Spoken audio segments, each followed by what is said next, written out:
കോഴിക്കോട് ചാത്തമംഗലം വെണ്ണന്നൂരിലുള്ള കുട്ടികളെ വെള്ളത്തിലിറങ്ങാൻ പ്രാപ്തരാക്കിയത് ഒരു 60-കാരിയാണ്.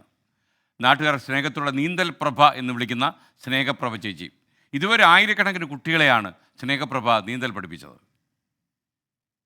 നീന്തൽ പഠിപ്പിക്കുന്ന ചേച്ചി നല്ല രസമുണ്ട്. ചേച്ചി നല്ലോണം പഠിപ്പിച്ചു തരും. ഒരു അമ്മ പോലെ പഠിപ്പിച്ച് നീന്താനൊക്കെ പഠിപ്പിക്കുക. നമുക്ക് എന്തെങ്കിലും തെറ്റ് പറ്റുകയാണെങ്കിൽ അതൊക്കെ നേരാക്കി തന്നു.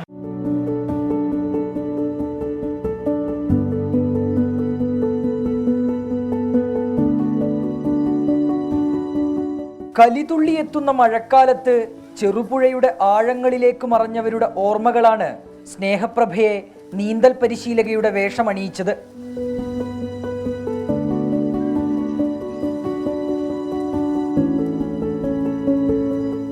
ഇന്ന് ഈ കൈകളുടെ സുരക്ഷിതത്വം തേടിയെത്തുന്നത് നൂറുകണക്കിന് കുട്ടികൾ. വെള്ളത്തിലിറങ്ങാൻ മടിക്കുന്നവർ പോലും സ്നേഹപ്രഭയ്ക്ക് മുന്നിലെത്തിയാൽ നീന്തി തുടങ്ങും. കരുതലോടെയുള്ള നീന്തൽ പരിശീലനത്തിൽ രക്ഷിതാക്കൾക്കും സന്തോഷം. നമ്മളെ പ്രദേശത്തൊക്കെ നന്നായി വെള്ളം കയറുന്ന പുഴവെള്ളം കയറിയിട്ട് ഒരുപാട് വീടുകൾ ഒഴിപ്പിക്കുകയും പിന്നെ ഒരുപാട് പ്രയാസമൊക്കെ ഉള്ള സമയത്ത് രക്ഷിതാക്കൾക്കും നല്ലതാണ്. കുട്ടികളെ നീന്തൽ പഠിച്ചാൽ പേടിയില്ലാണ്ട് കുട്ടികളെ വെള്ളത്തിലേക്ക് വിടാനും.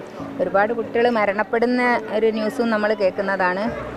അങ്ങനെയെല്ലാം കൂടി എന്തായാലും നമ്മൾ ഒരുപാട് സന്തോഷത്തിലാണ് ഇങ്ങനെ ഒരുപാട് പേരെ നീന്തൽ പഠിപ്പിക്കാൻ സാധിക്കുക എന്ന് പറഞ്ഞാൽ. പഞ്ചായത്ത് കുളത്തിലായിരുന്നു ആദ്യം പരിശീലനം. വേനൽ കടുത്തതോടെ വീടിന് തൊട്ടടുത്ത് നീന്തൽക്കുളമുണ്ടാക്കി പരിശീലനം അങ്ങോട്ടേക്ക് മാറ്റി. ഇനിയും പരമാവധി പേരെ നീന്തൽ പഠിപ്പിക്കുകയാണ് ലക്ഷ്യമെന്ന് സ്നേഹപ്രഭ സംശയലേശമന്യേ പറയുന്നു. 24 കോഴിക്കോട്.